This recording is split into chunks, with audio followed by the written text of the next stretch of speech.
You're so good. Thank you, Jesus. God, you're so good. Oh, you've been good to me. Baik, Bapak Ibu sekalian, selamat datang bagi yang baru pertama kali datang di dalam Zoom CGM ini, Christ Center Mystery. Pusat kita adalah Kristus, dan apapun yang disampaikan semuanya adalah karena Dia. Pagi ini, firman Tuhan akan disampaikan oleh Pendeta Patuntungan Gibson, dan temanya, ini tema yang benar-benar yang seringkali disalahartikan oleh banyak orang pada saat membacanya. Di sini nanti kita melihat disingkapkan apa yang disampaikan oleh Pendeta Paruntungan Girsang, apa yang ingin Tuhan ingatkan untuk kita dapat melihatnya. Baik, tidak berlama-lama kita akan dengarkan jika kemah kediaman ini dibongkar. Silakan, Pak Girsang. Halo, sahabat-sahabat sekalian, baik yang ada di Zoom maupun ada yang di TikTok. Terima kasih sahabat-sahabat sekalian pada pagi hari ini. Sesuai tema, yaitu tema hari ini adalah jika kemah kediaman ini, yaitu kediaman di bumi dibongkar. Ya, jadi jika kemah kediaman di bumi dibongkar. Nah, terambil dari 2 Korintus 5 ayat 1-10. Apa maksudnya ini? Apa maksudnya? Ya, apa maksudnya? Kita mau coba membahas ya sahabat-sahabat sekalian. Sahabat-sahabat sekalian, eh, sama-sama kita ketahui bahwa banyak orang sudah membaca ayat ini. Tapi saya banyak mendengar bahwa kemah itu diartikan kebanyakan orang ya, yang saya dengar di mana-mana ya. Kemah itu diartikan kalau badan kita ini, tubuh daging kita ini dibongkar. Artinya kita meninggal dunia gitu ya. Jadi itulah yang secara umum yang terjadi, yang beredar di mana-mana. Baik itu di gereja maupun itu di media sosial ya. Hari ini sahabat-sahabat sekalian, bersama-sama kita mau menelaah ya. Saya hanya mau mengajak sebenarnya kepada teman-teman sekalian, bagaimana ayat menjawab ayat. Ayat menjawab ayat ya. Kita harus dapat mengerti dari mulai perjanjian lama sampai perjanjian baru, sampai kitab Wahyu, sehingga kita menangkap benang merah. Apa yang Tuhan maksudkan? Apa esensi ayat-ayat itu? Sehingga ayat-ayat ini tidak bisa diambil sebetulnya copot satu-satu terus kita ambilnya, nggak bisa. Kita harus punya background untuk mengerti ini semua. Baiklah, saya coba tayangkan teman-teman sekalian ayatnya ya. Sama-sama kita lihat, sama-sama kita belajar bersama ya sahabat-sahabat sekalian. Puji Tuhan hari ini ya kita percaya Roh Kudus akan mengingatkan kita, memberikan kita pencerahan ya, iluminasi di dalam pikiran kita sehingga jiwa kita, pikiran kita itu tenang mengerti kebenaran ini. Coba saya tayangkan ayatnya ya teman-teman ya. Nah, bagi yang di TikTok nanti secara khusus akan saya buat ya teman-teman. Teman-teman sekalian. Nah, mari sama-sama kita baca ya 2 Korintus 5 ayat 1. Kita mulai dari ayat 1 ya. Nah, di sini tertulis, karena kami tahu bahwa jika kemah tempat kediaman kita di bumi ini dibongkar. Nah, ini kata-kata ini sering disalah tafsirkan teman-teman. Ya. Nah, Allah telah menyediakan suatu tempat kediaman di sorga bagi kita. Suatu tempat kediaman yang kekal yang tidak dibuat oleh tangan manusia. Nah, sekarang kita mau menelaah apa yang sebenarnya tertuang di dalam makna ya, maksud esensi ayat ini. Nah, sahabat sekalian, saya katakan tadi ayat dengan ayat tidak boleh terputus ya penjelasannya. Nah, sahabat-sahabat tahu bahwa coba kalau saya sekarang lari, sekarang lompat dulu ya ke tema sahabat-sahabat. Ke tema Matius 24. Cuma di sini nggak bisa kebaca ya teman-teman sekalian ya. Matius 24. Matius 24 ayat 1. Nanti kalau teman-teman baca di Alkitab, ya, teman-teman baca nih di Alkitab ini tentang ada khotbah akhir zaman, ya. Ini cerita tentang bait Allah, ya. Nih, sesudah ia keluar, ini cerita tentang bait Allah, ya. Maka bait Allah ini katanya tidak ada satu batu di atas batu lainnya, ya. Semuanya akan diruntuhkan, gitu kira-kira ya.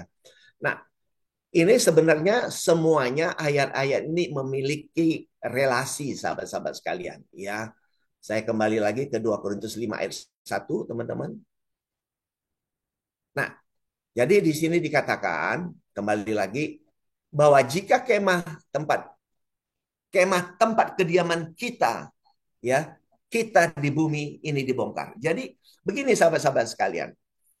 Ayat ini mengingatkan bahwa di zaman itu, ya, ini ditulis antara tahun 55-an sampai tahun 60. Ini ayat ini dibicarakan, diperkatakan, ditulis ya oleh Rasul Paulus itu sekitar tahun 55 sampai menjelang tahun 60 Masehi, ya.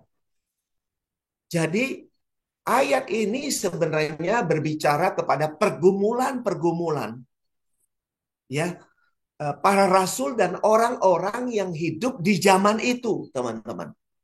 Nah, ini kita kalau melihat secara konteks, secara apa yang terjadi. Ya, pada kesempatan ini saya mau mengajak kita semua, kita yang masih hidup di tahun 2024. Saya mengajak, mari jangan membaca Alkitab, pikiran kita, opini kita masukkan ke dalam ayat. No, no, no. Jangan seperti itu. Mari kita membaca ayat menjawab ayat. Ayat ini berkata apa kepada kita? Informasi apa yang akan disampaikan oleh ayat itu kepada kita, teman-teman sekalian. Nah, ini yang kita mau bicarakan pada kesempatan hari ini, teman-teman sekalian. Jadi, kalau dikatakan, ya, karena kami tahu siapa kami di sini. Kami ini bukan pembaca saat ini, bukan saudara dan saya, teman-teman. Kami di sini adalah berbicara Paulus dan orang-orang di zaman itu. Sahabat-sahabat sekalian. Jadi karena kami tahu bahwa jika kemah tempat kita ya di bumi ini dibongkar. Jadi zaman itu teman-teman bisa dikatakan bahwa bait suci Allah di kota Yerusalem itu adalah kebanggaan bangsa Yahudi. Kebanggaan ahli-ahli Taurat. Ya, itulah kebanggaannya adalah bait suci Allah yang berdiri di kota Yerusalem. Yang dulu waktu di zaman Musa disebut tenda. Tenda yang dipindah-pindah. Tetapi akhirnya dijadikan bait suci Allah yang gagah perkasa yang ada di kota Yerusalem, sahabat-sahabat sekalian.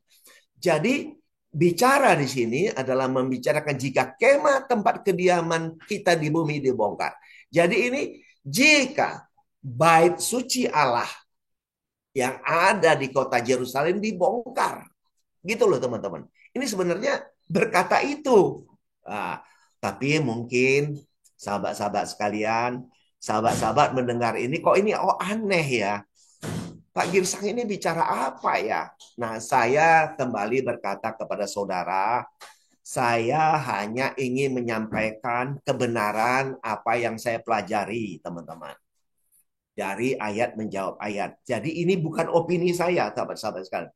It's not my opinion ya, bukan pandangan saya, bukan pendapat saya. Tapi ini betul-betul ayat menjawab ayat, teman-teman sekalian. Jadi karena kami tahu bahwa jika bait suci Allah, tempat kita menyembah, tempat kita melakukan ritual-ritual hukum Taurat di bumi ini, di kota Yerusalem dibongkar. Nah, Allah telah menyediakan suatu tempat kediaman bagi kita. Nah, jadi mereka berharap, kan mengerti ya, tersadarkan bahwa sebenarnya Allah telah menyediakan satu kediaman ya di surga bagi kita, katanya ya, bagi kita. suatu tempat kediaman yang kekal. Nah, ini satu tempat kediaman yang kekal yang bukan dibuat oleh tangan manusia, teman-teman sekalian. Nah, ini sebenarnya kalau saudara kita mau sadar ya, coba saya sekarang melompat sedikit. Ini sama dengan ini, teman-teman. Sama dengan Ibrani. Sebenarnya ini sama dengan Ibrani, sahabat-sahabat sekalian. Ibrani 9. Nah, saya bikin dulu Ibrani 10 ayat 9 ya, supaya kita tahu kedatangan Yesus itu untuk apa, teman-teman. Ya, Ibrani 10 ayat 9. Supaya kita sadar betul, kita melihat konteks dengan konteks ya. Dikatakan di Ibrani 10 ayat 9. Kemudian katanya, sungguh aku datang untuk melakukan kehendak-Mu. Dia katakan apa? Yang pertama ia hapuskan untuk menegakkan yang kedua. Nah, yang pertama ia hapuskan apa? Termasuk bait suci Allah, teman-teman sekalian. Kemah Allah yang ada di kota Yerusalem harus dihapuskan, didestroy, dibongkar. Nah, supaya menegakkan yang kedua, yaitu bait suci Allah yang baru, teman-teman sekalian. Nah, sekarang mari kita lihat Ibrani 9 ayat 8 ya, Ibrani 9 ayat 8, teman-teman. Ibrani 9 ayat 8. Coba kita lihat ini, Saudara. Ayat 8 ya. Ibrani 9 ayat 8. Nah, kita lihat sahabat-sahabat sekalian, ini kesadaran ya, kesadaran. Dengan ini Roh Kudus menyatakan bahwa jalan ke tempat yang kudus. Nah, ini jalan yang ke tempat yang kudus itu belum terbuka. Apa ini? Jalan ke tempat yang kudus. Nah, inilah sorga itu. Sorga itu, bait suci Allah dalam roh itu belum terbuka. Jadi ini tidak dimengerti. Di zaman itu pun orang percaya belum mengerti. Jalan ke tempat yang kudus itu belum terbuka. Bahwa orang percaya sebenarnya telah menjadi bait suci Allah dalam roh. Tapi mereka tidak mengerti, teman-teman sekalian. Nah, selama apa, sahabat-sahabat? Selama kemah yang pertama masih berdiri. Selama kemah kemah atau bait suci Allah yang ada di kota Yerusalem belum dibongkar gitu loh. Belum dihancurkan gitu loh. Nah, mereka tidak ngerti, teman-teman sekalian. Ya, dahsyat ya. Saya waktu menemukan mengerti kebenaran ini bagi saya sungguh-sungguh sangat dahsyat, sahabat-sahabat sekalian. Nah, saya kembali lagi ke 2 Korintus 5 ya, 2 Korintus 5 tadi ayat 1. Kita pelan-pelan sahabat-sahabat, lebih baik kita mengerti ya daripada kita cepat-cepat kita tidak mengerti. Jadi karena kami tahu bahwa jika kemah tempat kediaman kita di bumi dibongkar. Jadi jika bait suci Allah, tempat kita beribadah, tempat kita berkumpul, ya, tempat kita bertemu dengan Tuhan, di bumi dibongkar. Nah, ini bercerita tentang bait suci Allah di kota Yerusalem kalau dibongkar. Nah, makanya mereka percaya ya bahwa Allah telah menyediakan kediaman yang di sorga, yaitu bait suci Allah yang baru. Ingat, bukan bait suci Allah yang akan didirikan di kota Yerusalem, bukan. Ya, inilah yang kekal. Nah, inilah yang dimaksudkan adalah tubuh Kristus yang bangkit pada hari ketiga. Ya, inilah yang dimaksud juga sahabat-sahabat sekalian di Efesus 2. Ini yang dimaksud di Efesus 2. Ya, Efesus 2. Efesus 2 sebentar. Efesus 2. Ini yang dimaksudkan di Efesus 2 ayat 6. Nah, ayat 6. Dia katakan apa? Dan di dalam Kristus Yesus, Ia telah membangkitkan kita juga dan memberi tempat bersama-sama Dia di surga. Jadi, saudara dan saya, dalam kehidupan manusia baru, saudara, kita sudah di surga bersama Kristus. Nah, inilah tempat yang tidak dibuat oleh tangan manusia. Mari kita baca dalam bahasa Inggrisnya, sahabat-sahabat sekalian. Nah, di sini dikatakan, and raise us up together. Dan membangkitkan kita bersama dengan dia. And made us sit together. Dan kita didudukkan bersama dia. In heavenly places in Christ Jesus. Jadi kita sudah bersama dia, duduk bersatu bersama dia, di mana? Di alam sorgawi, di tempat sorgawi, di dalam siapa teman-teman? Di dalam Kristus. Nanti kita lihat lagi, kembali lagi ya teman-teman sekalian. Mari kita back kembali kepada 2 Korintus 5. Ya, ayat 1 lagi. Nah, ini ya, ini sekarang kita lanjutkan ya teman-teman. Kita sekarang bergerak ya. Jadi kalau kemah atau bait suci Allah yang ada di kota Yerusalem dibongkar. Ini di zaman itu ya teman-teman semua. Jadi jangan kita berbicara di zaman kita tahun 2024 atau bahkan berbicara di tahun 2200 anak cucu kita bicara, enggak ya. Kita harus melihat konteksnya teman-teman ya. Nah, sekarang saya lanjutkan ya teman-teman ya. Nah, selama ayat 2 ya, 2 Korintus 5 ayat 2. Selama kita di dalam kemah ini, selama kita ada di dalam bait suci Allah di kota Yerusalem, kita mengeluh. Kenapa kita mengeluh, teman-teman? Karena begitu beratnya beban hidup bangsa Yahudi yang diikat oleh hukum Taurat. Karena ada 613 peraturan-peraturan hukum Taurat yang harus dilakukan oleh setiap bangsa Yahudi di zaman itu yang percaya kepada hukum Taurat.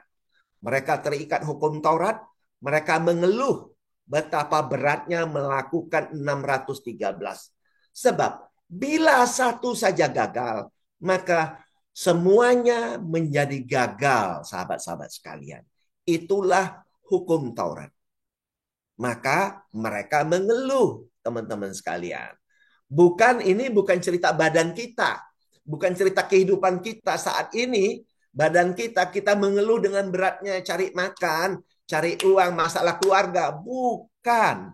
Not at all. Ya, tidak sama sekali, teman-teman. Tetapi ini bercerita selama kita ada di dalam bait suci Allah di kota Yerusalem, ini ya, kita mengeluh karena betapa beratnya perjuangan hidup. Ya, apa-apa yang harus dilakukan, ada 613 peraturan ya. Karena kita rindu mengenakan kediaman sorgawi. Jadi ada kerinduan untuk menanggalkan ya yang bait suci Allah itu supaya tidak terikat, masuk ke dalam pengharapan ya, mengenakan tempat kediaman sorgawi ya, mengharapkan bersatu dengan Tuhan ya. Nah, di atas apa? Di atas tempat kediaman kita yang sekarang ini. Di atas tempat kediaman kita yang ada di bait suci yang ada di kota Yerusalem saat ini. Supaya kita tidak di situ lagi. Itulah pengharapannya atau mindsetnya supaya memahami itu, teman-teman sekalian. Oke, sekarang ayat 3. Sebab dengan demikian, ya, sebab demikian, kalau kita sudah tadi bersatu dengan dia, sebab dengan demikian kita berpakaian. Nah, kita berpakaian ini artinya apa? Kita mengenakan Kristus, teman-teman sekalian. Ingat, waktu Adam dan Hawa jatuh dalam dosa, mereka telanjang. Maka Tuhan membuat pakaian dari kulit binatang dan mengenakannya kepada Adam dan Hawa sehingga mereka tidak terlihat telanjang. Kita pun yang telah lahir baru di dalam Kristus, termasuk bangsa-bangsa yang di zaman itu yang percaya Yesus, mereka telah mengenakan Kristus. Nah, sehingga kita tidak terlihat telanjang. Jadi saudara dan saya di tahun 2024 ini, saudara dan saya, kita tidak telanjang, saudara. Kita telah mengenakan Kristus. Ya, kita telah mengenakan Kristus karena kita telah dimateraikan oleh darahnya dan dimateraikan oleh Roh Kudusnya. Kalau kita tarik ke zaman sekarang, tahun 2024 dan ke depan, teman-teman sekalian. Ya, saya lanjut. Ditegaskan lagi di sini ayat 4-nya. Sebab selama diam di dalam kemah ini, selama kita diam di dalam bait suci Allah yang ada di kota Yerusalem itu, kita mengeluh, ditekankan lagi, kita mengeluh oleh beratnya tekanan. Nah, ditegaskan lagi, kita mengeluh karena harus ada 613 peraturan-peraturan hukum Taurat, do and don't yang harus dikerjakan. Satu saja gagal, semuanya gagal, teman-teman sekalian. Ingat itu. Semuanya menjadi gagal. Karena kita mau mengenakan pakaian yang baru. Nah, karena kita mau mengenakan Kristus.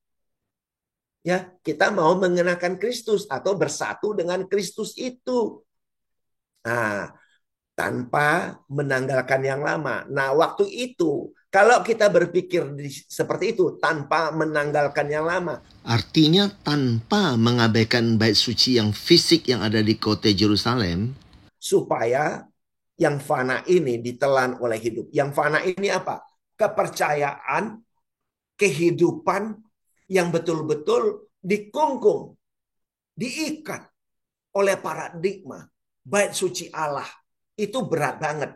Supaya itu ditelan oleh hidup. Ditelan oleh kesatuan kita dengan Kristus gitu loh teman-teman. Jadi kalau kita sudah menyatu dengan Kristus itu selesai, ditelan semuanya. Nah, maknanya ke sana teman-teman. Sekarang kita lihat 2 Korintus 5 ayat 5. Baru di sini menuju ke arah pengertian yang lebih baik. Tetapi Allah lah. Nah, Allah lah. Jadi bukan usaha kita, teman-teman. Ya, bukan ada usaha kita. Tetapi Allah lah yang justru mempersiapkan kita untuk hal itu dan mengaruniakan Roh Kudus. Ya, mengaruniakan roh. Mengaruniakan roh inilah artinya kita sebetulnya bersatu dengan Dia. Karena Allah itu roh, teman-teman sekalian. Roh Kristus itu teman-teman. Jadi Allah lah yang justru mempersiapkan kita untuk hal itu dan mengaruniakan roh sejak orang-orang di zaman itu dan kita juga sekarang. Jadi kita menyatu dalam roh itu karena Allah itu, Kristus itu adalah roh. 2 Korintus 3 ayat 17 berkata, Tuhan adalah roh. Di mana ada roh Allah, di situ ada kemerdekaan. Nah, kepada kita, ya roh ini kepada kita sebagai jaminan segala sesuatu yang telah disediakan bagi kita. Jadi, segala sesuatu telah disediakan bagi kita, bagi saudara dan saya, bagi orang-orang di zaman itu dan bagi kita juga. Jadi, bagaimana respon positif kita terhadap kebenaran firman Tuhan? Dan meraih janji firman Tuhan dan menghidupinya di dalam hidup kita. Bukan kita usahakan bahwa kita harus begini, harus begitu. Tidak, teman-teman sekalian. Nggak ada usaha kita, effort kita. Tapi bagaimana respon positif kita menerima kebenaran, menghidupi kebenaran itu dalam hidup saudara dan saya. Ini teman-teman sekalian. Jadi Allah yang melakukan segala sesuatunya untuk saudara dan saya. Oke, ya selanjutnya kita lanjutkan ya teman-teman ya. Nah ayat 6. Nah ini penting. Ayat 6 coba ya. Ini juga jangan sampai salah baca teman-teman ya. Maka oleh karena itu hati kami senantiasa tabah. Meskipun kami sadar bahwa selama kami mendiami tubuh ini. Nah tubuh ini bukan berbicara tubuh daging kita juga. Tapi ini semuanya masih memiliki korelasi.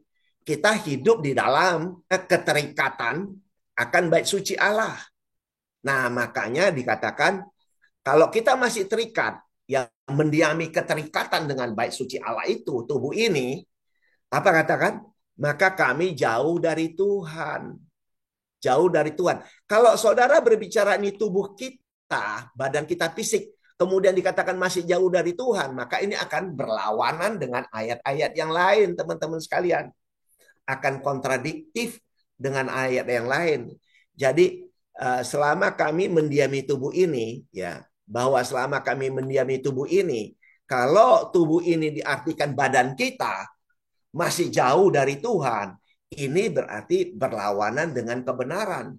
Sebab tubuh kita adalah bait suci Allah dalam roh. Dalam konteks kita bicara sekarang. Tapi di zaman itu, yang dia bicarakan adalah kalau kita masih mendiami bait suci Allah, maka kita jauh dari Tuhan. Gitu. Kita jauh dari Tuhan. Sementara saudara dan saya, ya, kita sudah bersatu dengan Tuhan. Tadi saya sudah tunjukkan ini ya, Efesus 2, ya kan? Saya ulangi lagi Efesus 2 ayat 6. Ya, ayat 6. Nah, inilah saudara dan saya. Ini kita, ya, saudara dan saya. Dan di dalam Kristus Yesus ia telah membangkitkan kita juga. Jadi saudara telah menjadi hidup baru. Kita sudah bangkit. Jadi bukan nanti udah dikubur baru bangkit lagi, tidak. Saudara sudah menjadi manusia rohani. Saudara sudah mengenakan tubuh rohania di dalam kemuliaan tubuh Kristus. Ya, kita juga membangkitkan kita juga dan memberi tempat bersama Dia di sorga. Jadi saudara dan saya jangan melihat dengan mata kasat mata kita, tapi lihatlah dengan mata rohani saudara dan saya, bahwa kita sebenarnya telah bersatu di dalam sorga bersama Dia. Yaitu apa? Manusia baru, saudara. Identitas manusia baru kita itu, teman-teman.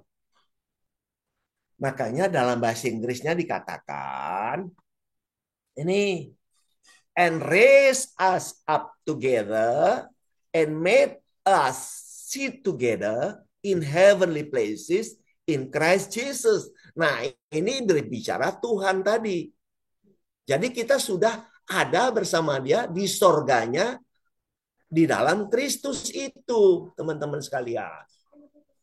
Ya. Nah, kita kembali lagi tadi ke 2 Korintus tadi, ya, ayat 5 ayat 6, ya. Ingat bahwa selama kami tinggal di dalam tubuh ini, kami jauh dari Tuhan. Ini cerita di zaman itu ya, teman-teman. Tahun itu mereka belum sadar kalau mereka masih ada di bait suci Allah berdiri itu, maka mereka jauh dari Tuhan. Sementara saudara dan saya, kita sudah menyatu dengan Dia, saudara. Mari kita melihat ayat sesuai dengan perspektif, konteksnya. Dari sudut pandang Tuhan. Jangan dari sudut pandang kita, opini kita, no. Dari perspektif Tuhan, teman-teman sekalian. Ya, gitu, teman-teman. Nah, kita lihat ayat 7-nya. Lihat ini. Sebab hidup kami adalah hidup karena percaya, bukan karena melihat. Ingat nggak, sahabat-sahabat sekalian? Sahabat-sahabat ingat nggak? Yesus pernah berkata kepada Thomas, kau nggak percaya aku Dia? Nah, tusuklah kan jarimu kepada iniku, tanganku, iniku. Terus langsung si Thomas, wah iyalah, iya aku percaya Tuhan Allahku. Nah, baru dipertegas oleh Yesus. Ya, berbahagialah orang yang percaya walau tidak melihat. Jadi saudara, apalagi kita yang sekarang ini dan demikian juga dengan anak cucu kita. Mari kita percaya walau saudara dan saya tidak melihat dengan mata kepala kita. Karena memang 2 Korintus 4 ayat 18 juga berkata kepada kita semua adalah mari kita tidak memperhatikan hal-hal yang terlihat dengan kasat mata. Tetapi kepada hal yang tidak terlihat, yang spiritual. Karena yang spiritual itu adalah yang kekal. Ya, sahabat-sahabat sekalian ya. 2 Korintus 4 ayat 18. Saya kembali lagi kepada ayatnya, teman-teman. Sekarang kita lihat ayat 8-nya ya, teman-teman. Ayat 8. 2 Korintus 5 ayat 8. Tetapi hati kami tabah dan terlebih suka kami beralih. Nah, ini pengharapannya beralih dari tubuh ini untuk menatap pada Tuhan. Jadi supaya meninggalkan bait suci Allah bersatu dengan Kristus. Nah, ini sama ya. Nah, hati kami hati kami tabah dan lebih suka. Jadi kerinduannya adalah bersatu dengan Tuhan. Nah, ini sama dengan yang tadi yang saya sudah ceritakan, teman-teman.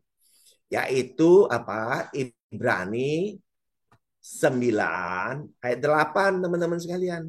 Nah, dengan ini Roh Kudus menyatakan bahwa jalan ke tempat yang kudus itu belum terbuka. Jalan ke tempat bersatu dengan Tuhan itu belum dimengerti, belum tersadarkan, belum dihidupi, ya, kalau apa? Selama bait suci Allah yang ada di kota Yerusalem masih berdiri gagah, ya. Itu teman-teman. Sebetulnya sama, teman-teman. Ayat menjawab ayat, ayat menjawab ayat, ya, teman-teman sekalian. Kita kembali lagi, ya, teman-teman. 2 Korintus 5 ayat 8, kita kembali lagi. Tetapi hati kami tambah terlebih suka, ya. Jadi suka kalau itu apa? Beralih, tubuh bait suci Allah di bumi itu dibongkar, ya. Bait suci Allah di bumi ini dibongkar, beralih menetap pada Tuhan, bersatu dengan Tuhan dalam bait sucinya yang baru, yang bukan buatan tangan manusia, yaitu yang bangkit pada hari ketiga. Ya, ini bercerita tubuh Kristus yang bangkit pada hari ketiga. Mari saya tunjukkan ayatnya, ya, teman-teman sekalian, ya. Yohanes 14 ayat 3. Mari kita lihat dalam bahasa Inggrisnya. And if I go and prepare a place for you. Kalau aku telah pergi dan telah menyediakan tempat bagimu. Yaitu aku telah mati di kayu salib. Ya, dan telah menyelesaikan dan bangkit. I will come again. I will come again and receive you to myself.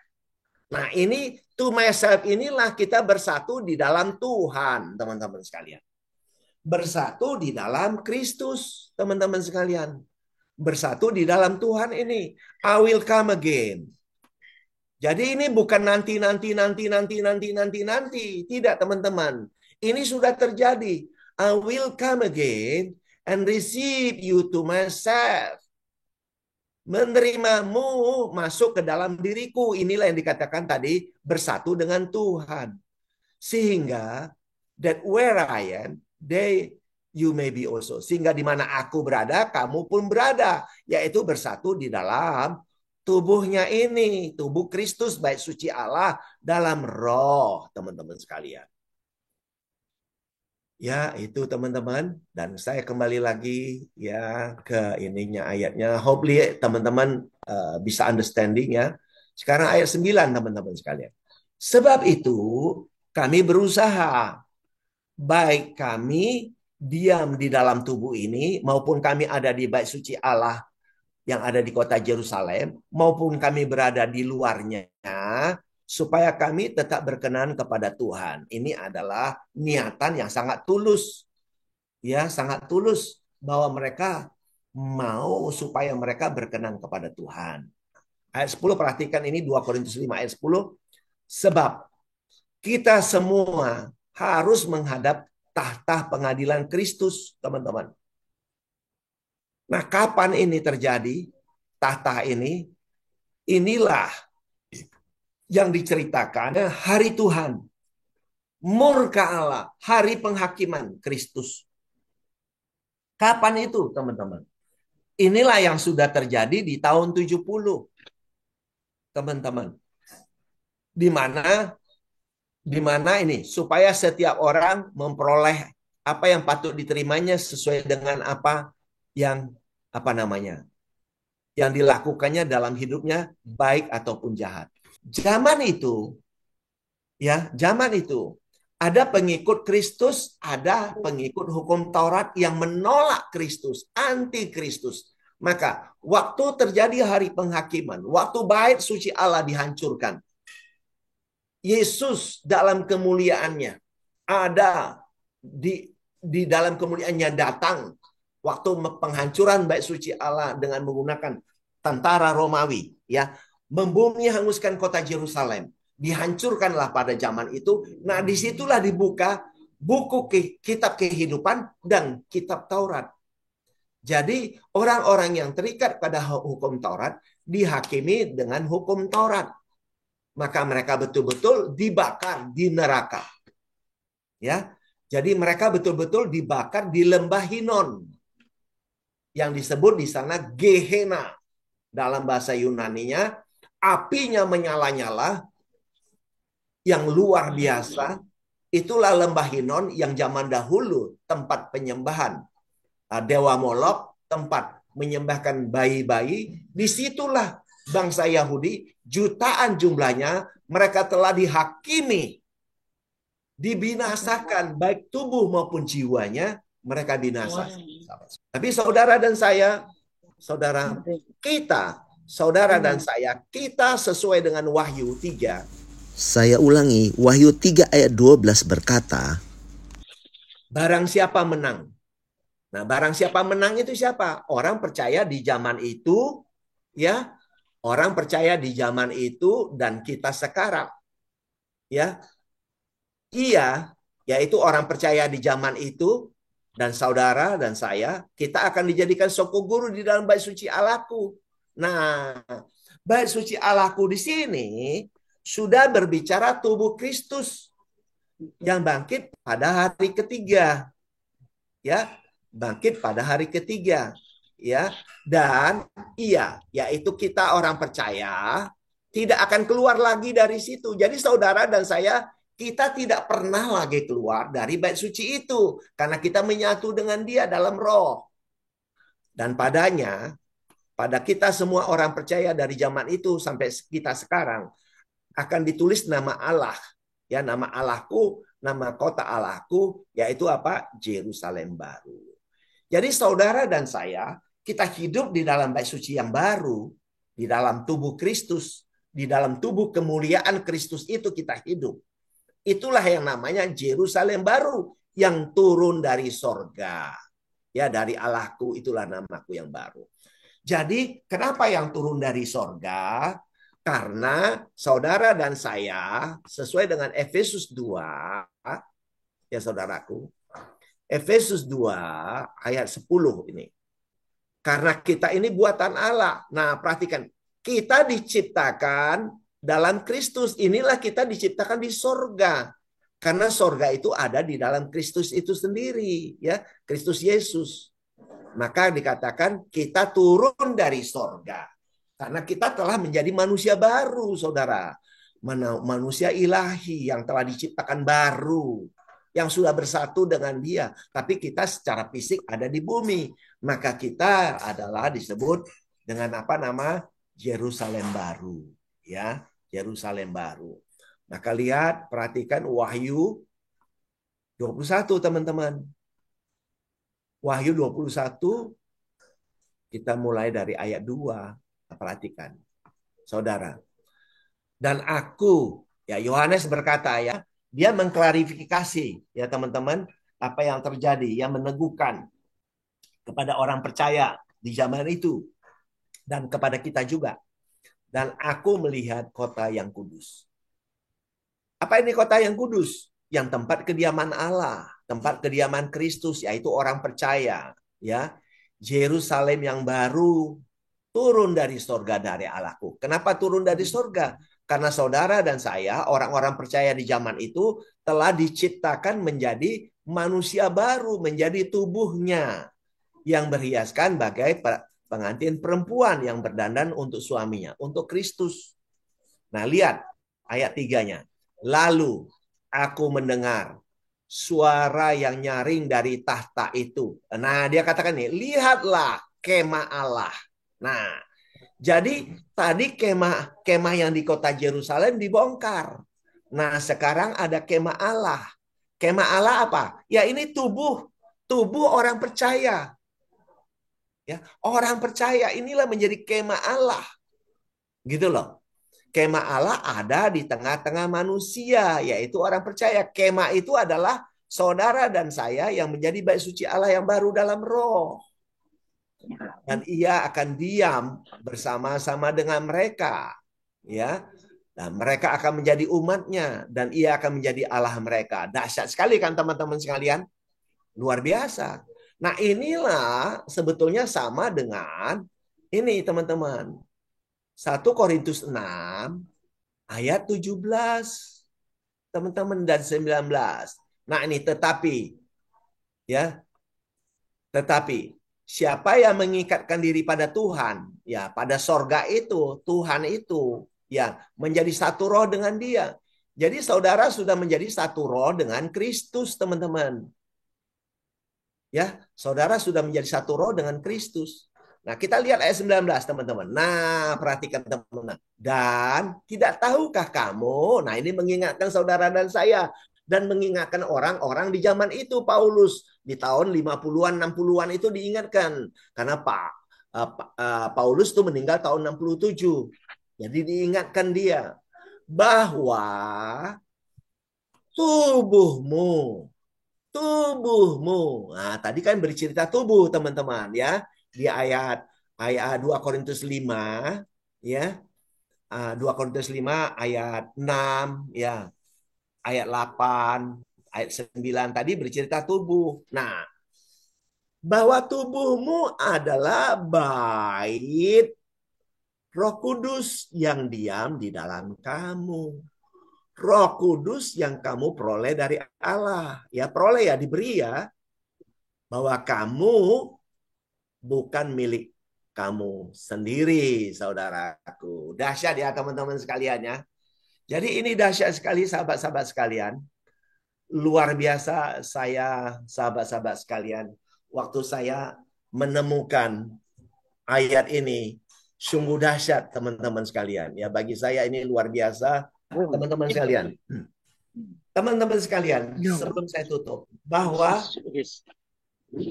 kemah yang disebutkan di dalam 2 Korintus 5 ayat 1 sampai dengan ayat 9 ada kemah Allah, ya kemah kediaman di bumi, ada tubuh yang disebut di situ. Itu semua konteksnya bercerita tentang bait suci Allah yang ada di kota Yerusalem di zaman itu. Ya. Jadi saran saya, saudara, anggap apa yang saya paparkan ini sebagai satu studi banding bagi saudara dari pemahaman saudara yang lama dengan apa yang saya ceritakan ini. Mari sama-sama diteliti kembali, teman-teman. Sampai mana kita merasa nyaman mendapatkannya, saya hanya menyatakan sesuai konteksnya, sesuai dengan hermeneutika, sesuai dengan ayat menjawab ayat, supaya kita benar-benar merdeka di dalam kebenaran itu, teman-teman sekalian.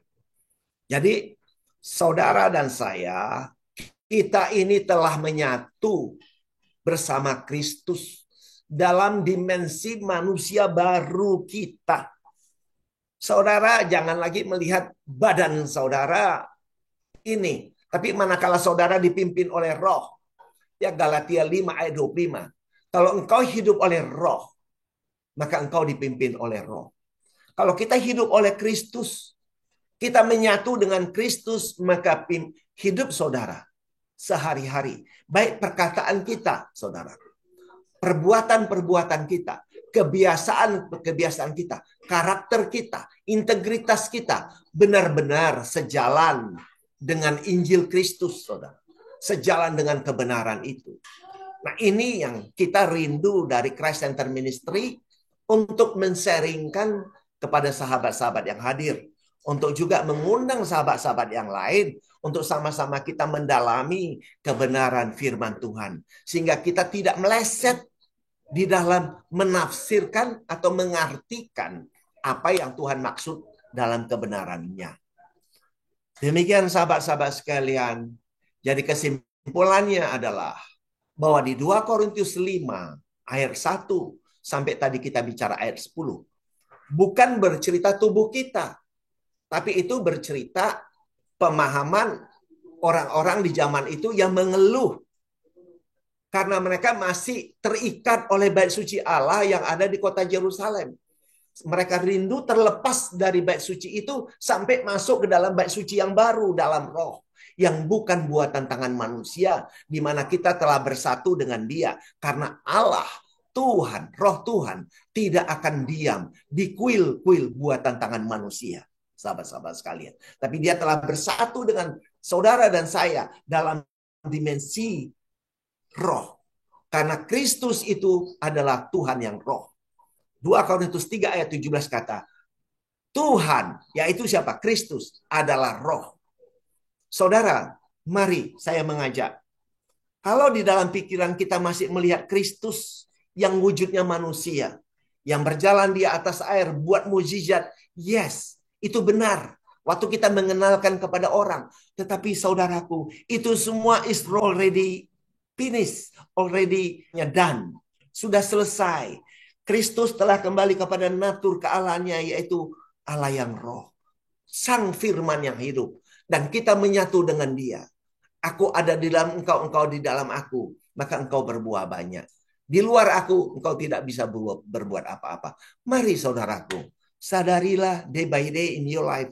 Bahwa kita menghidupi Tuhan di dalam hidup kita. Dalam dimensi manusia roh kita. Manusia spiritual kita. Manusia ilahi kita. Manusia hidup kita di dalam tubuh rohani. Yang bersatu dengan kemuliaan tubuh Kristus. Di dalam bait sucinya. Mari kita tundukkan kepala kita berdoa, saudara. Tuhan Yesus Kristus, terpujilah namamu. Kami telah mendengarkan kebenaran firman-Mu. Dan kami aminkan firman-Mu itu ya dan amin. Kami aminkan Roh Kudus. Engkau telah memberikan iluminasi, pencerahan kepada hati dan pikiran setiap kami. Karena kami adalah seperti tanah yang baik. Manakala ditaburi kebenaran firman-Mu, maka kami mengerti. Selanjutnya kami berbuah, mengenal Engkau lebih dalam dalam kehidupan kami sehari-hari. Sehingga pengenalan kami 100 kali lipat. Walau ada orang yang 60 kali lipat, ada yang 30 kali lipat. Tapi kami mau mencapai pengenalan dan kesatuan dengan Engkau. Mencapai yang 100 kali lipat. Terpuji namamu Tuhan. Beri kami kekuatan kesehatan yang prima dalam kehidupan kami ini. Dalam kesatuan dengan Engkau, kami aminkan Engkau yang terekspresikan melalui kehidupan setiap kami. Sehingga melalui setiap perkataan kami, perbuatan kami, kebiasaan kami, karakter kami, integritas kami. Kemanapun kami pergi dan berdiri, Tuhan, kami akan menjadi inspirasi, menjadi keteladanan, menjadi berkat bagi banyak orang. Terpuji namamu. Hanya di dalam nama Tuhan Yesus. Bagi kita yang percaya dan menghidupi kebenaran firman Tuhan, mari sama-sama kita katakan, amin, amin, amin. Iya. Terima kasih, kembalikan kepada moderator, Bapak MC. Ya. Oke, terima kasih Pendeta Padutungan Girsang yang sudah menyampaikan firman Tuhan. Biar kiranya menjadi berkat bagi kita semua yang hadir di tempat ini. Nanti kita akan masuk dalam Q&A, tanya jawab. Biar kiranya dipersiapkan apa yang ingin ditanyakan, sehingga semakin jelas apa yang dimaksud dari apa yang disampaikannya. Sahabat terkasih, terima kasih atensinya dan sampai jumpa pada video berikutnya. God bless you all. Amen.